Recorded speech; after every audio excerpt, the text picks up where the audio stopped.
무려 8번째 모집 공고입니다. 13년 동안 찾고 있어요. SK텔레콤, KT, LG U+, 그리고 4번째 이동통신사를요. 이번에는 과연 찾을 수 있을까요? 잘 모르겠어요. 그니까 정부가 기대했던 지원자는 이런 곳들이거든요. 국민은행, 네이버, 쿠팡, 토스. 2023년 11월부터 한 달 동안 5G 이동통신 28GHz 주파수를 할당하기 위한 사업자 모집이 진행됐습니다. 이게 중고 매물이라 그런지 이번에 특별 할인가로 경매에 나왔어요. 2018년에 기존 이통 3사한테 판매했을 때는 최저 가격이 2,072억 원이었거든요. 이번에는 742억 원이에요. 64% 파격 할인에 5년 할부도 가능합니다. 도대체 5년 사이에 무슨 일이 있었던 걸까요?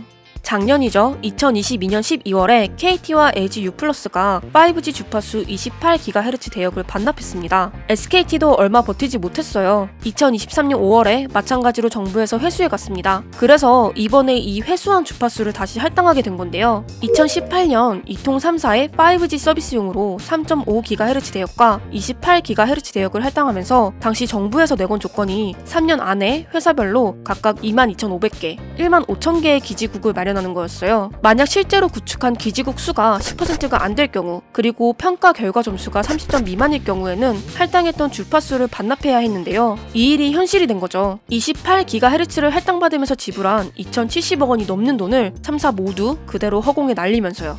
성적표를 한번 볼게요. 2022년 11월 기준 기지국 수부터 볼까요? 3사 모두 간신히 10%를 넘기긴 했는데요. 평가 점수에서 운명이 갈렸습니다. KT 27.3점, LG U+가 28.9점, 그리고 SKT가 30.5점 턱걸이를 했어요. KT와 LG U+는 바로 할당이 취소됐고요. SKT는 6개월의 유예 기간을 받았는데요. 6개월 안에 기지국 15,000개를 모두 채워야 했지만 사실상 스스로 포기하면서 6개월 뒤 마찬가지로 반납했습니다. 기껏 비싼 돈 주고 사놓고 왜 이렇게 됐냐고 물어본다면 이 계륵과 같은 28GHz에 대해 얘기해야 할 것 같아요. 주파수라는 건 쉽게 말해 데이터가 이동할 수 있는 고속도로죠. 고주파일수록, 그니까 대역폭이 넓을수록 그만큼 데이터가 빠르게 이동할 수 있다는 건데, 우리가 그동안 이용했던 5G는 사실 가짜 5G였어요.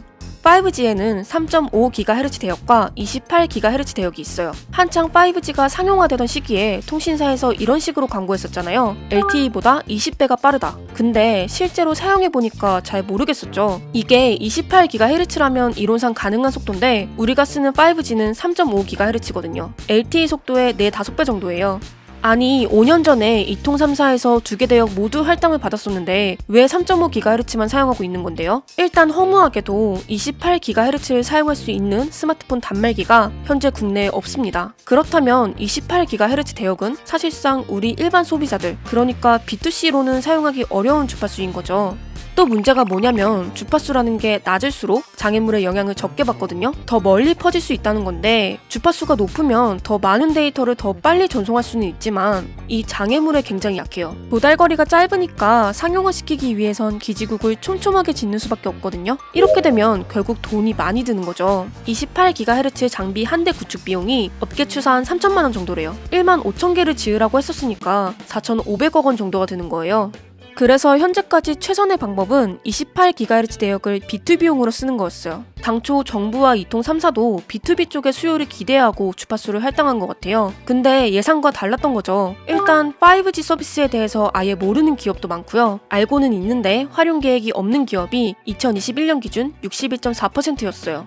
그에 반해 3.5GHz 대역은 일반 스마트폰 사용자들을 위한 요금제 상품을 출시해서 즉각 수익을 낼 수 있었잖아요. 3.5GHz의 3사 성적표를 보면 아주 훌륭해요. 사실상 5G 사업에서 28GHz는 등한시하고 당장 돈이 되는 3.5GHz에 집중했던 거죠.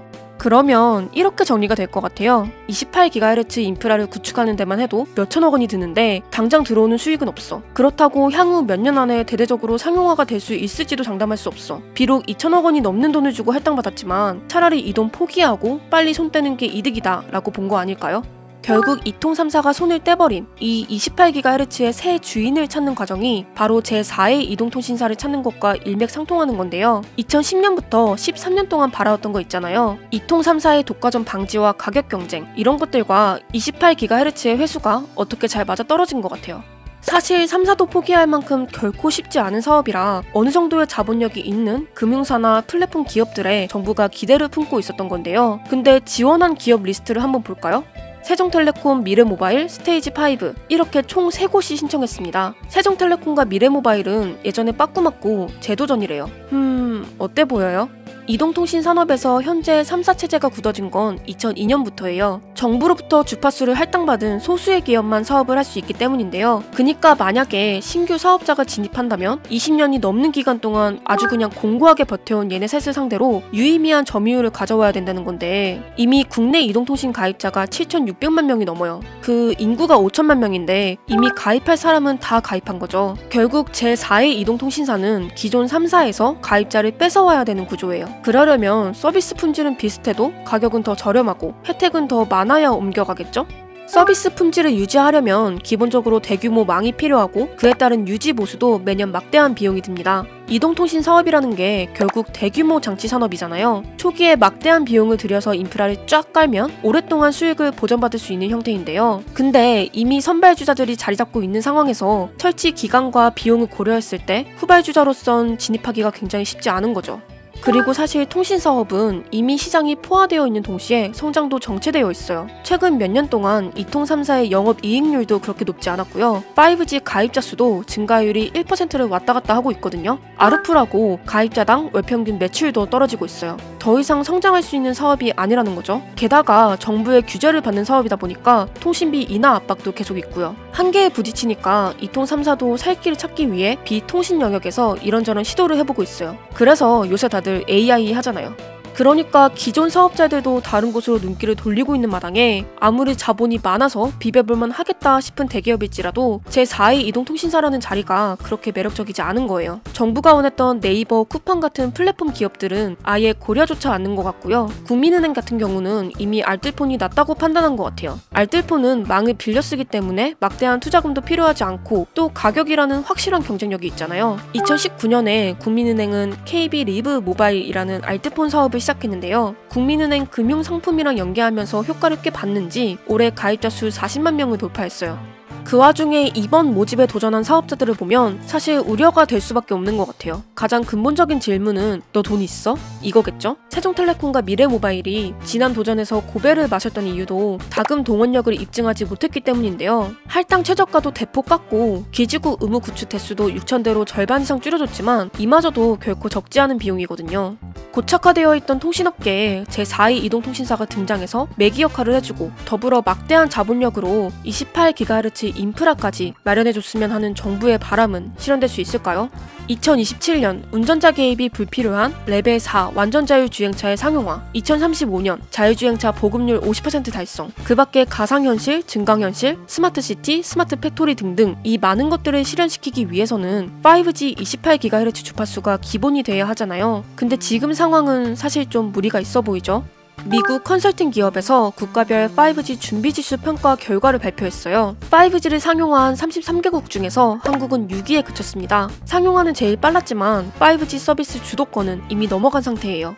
한국 통신업계의 고질병이 세계 최초병이라고 하는데요. 세계 최초 상용화라는 타이틀에 매몰돼서 정작 중요한 건 이미 놓쳐버린 게 아닌지 다시 한번 확인할 시간이 아닌가 싶습니다. 2023년 마지막 영상은 여기까지고요. 저희는 내년에 다시 돌아오겠습니다. 새해 복 많이 받으세요.